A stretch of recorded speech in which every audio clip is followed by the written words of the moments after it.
Assalamualaikum warahmatullahi wabarakatuh. Selamat pagi, salam sejahtera bagi kita semua. Hari ini kami dari kelompok 9 akan mempresentasikan hasil diskusi kami mengenai kepemimpinan dalam konteks budaya di lembaga pendidikan. Perkenalkan, saya Faridita Meiwati. Saya Tias Putriwardani. Saya Tesalonika.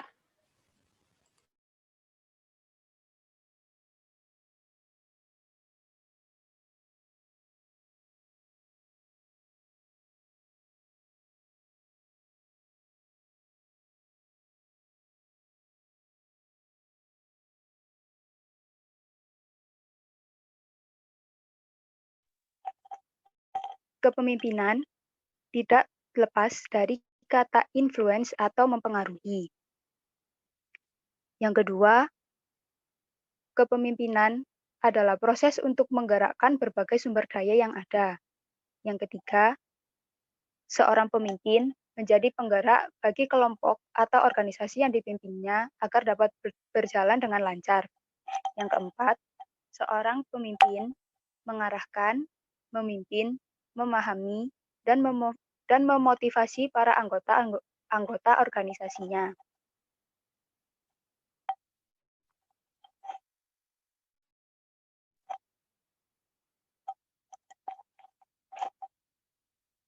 Pada intinya, kepemimpinan adalah suatu kemampuan yang dimiliki seseorang untuk mempengaruhi orang lain dalam hal mencapai tujuan bersama yang telah ditetapkan sebelumnya.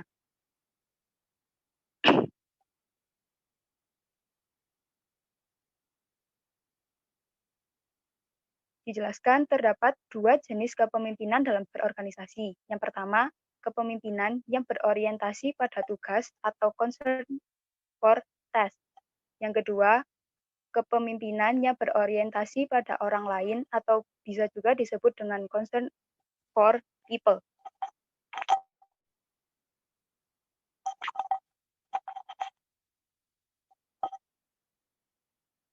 Keberhasilan sebuah organisasi tergantung pada gaya kepemimpinan yang dianut oleh pemimpin organisasi tersebut. Gaya kepemimpinan yang digunakan seorang pemimpin tergantung pada situasi dan kondisi yang terjadi di organisasi pada saat itu.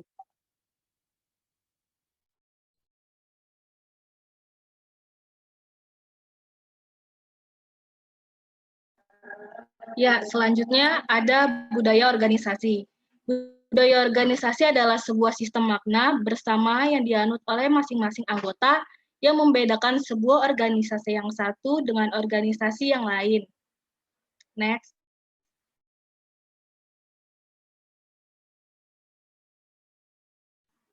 Budaya organisasi merupakan nilai-nilai yang menjadi pedoman bagi sumber daya manusia untuk menghadapi permasalahan eksternal dan usaha penyesuaian integrasi ke dalam organisasi.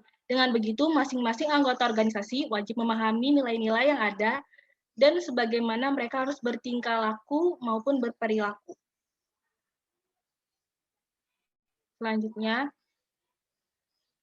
yaitu ada 7 karakteristik utama yang merupakan hakikat budaya organisasi, di mana 7 karakteristik tersebut dilakukan penelitian oleh Robbins. Yang pertama adalah inovasi dan keberanian mengambil resiko, yaitu terkait sejauh mana bawahan didorong untuk bersikap inovatif serta dapat berani mengambil resiko. Kedua, perhatian terhadap hal yang rinci dan detail. Yang ketiga, berorientasi pada hasil. Yang keempat, orientasi manusia.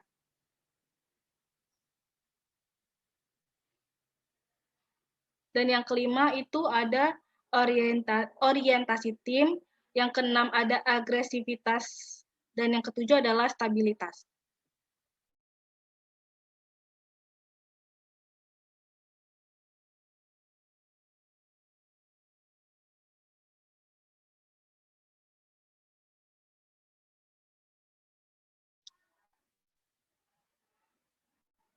Kepemimpinan terhadap budaya organisasi, yaitu kepemimpinan menjadi hal yang penting dalam mengarahkan, Pemimpin memotivasi, memahami, dan menggerakkan anggota organisasi atau kelompok.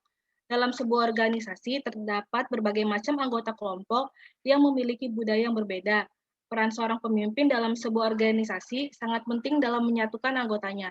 Karakteristik antara organisasi yang satu dan organisasi lain yang berbeda dan menjadi pedoman pada suatu organisasi itulah yang disebut dengan budaya organisasi. Pemimpin bisa saja lahir dan terbentuk karena pengaruh dari budaya organisasi yang dipimpinnya. Namun, seorang pemimpin juga bisa menciptakan budaya dalam organisasi tersebut.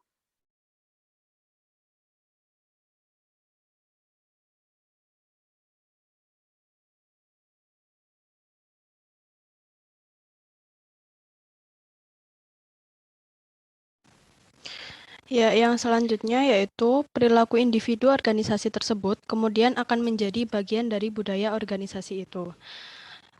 Selanjutnya, budaya yang ada di organisasi dapat menggambarkan seperti apa organisasi tersebut, bagaimana organisasi tersebut dapat berjalan, dan kepemimpinan yang digunakan dan diimplementasikan di dalam organisasi tersebut.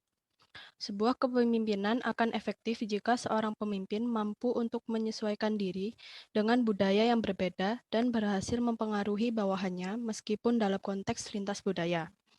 Dan yang terakhir, kepemimpinan dalam konteks budaya diartikan sebagai kemampuan seorang pemimpin dalam mempengaruhi anggotanya yang berbeda budaya pada suatu organisasi. Peran pemimpin dalam sebuah budaya organisasi sangat penting karena akan menghasilkan ciri khas tersendiri pada suatu organisasi yang dipimpinnya.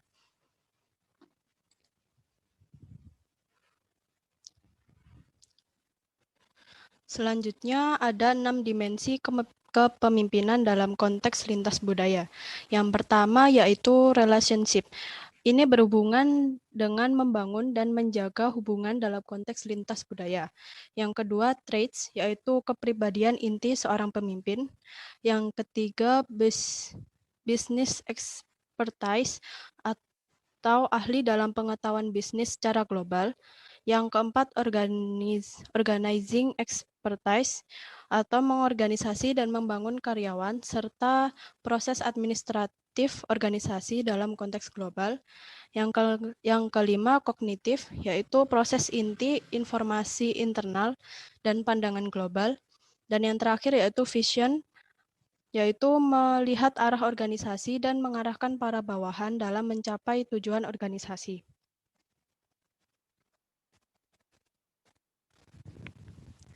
Yang terakhir yaitu ada implementasi kepemimpinan budaya organisasi dalam pendidikan.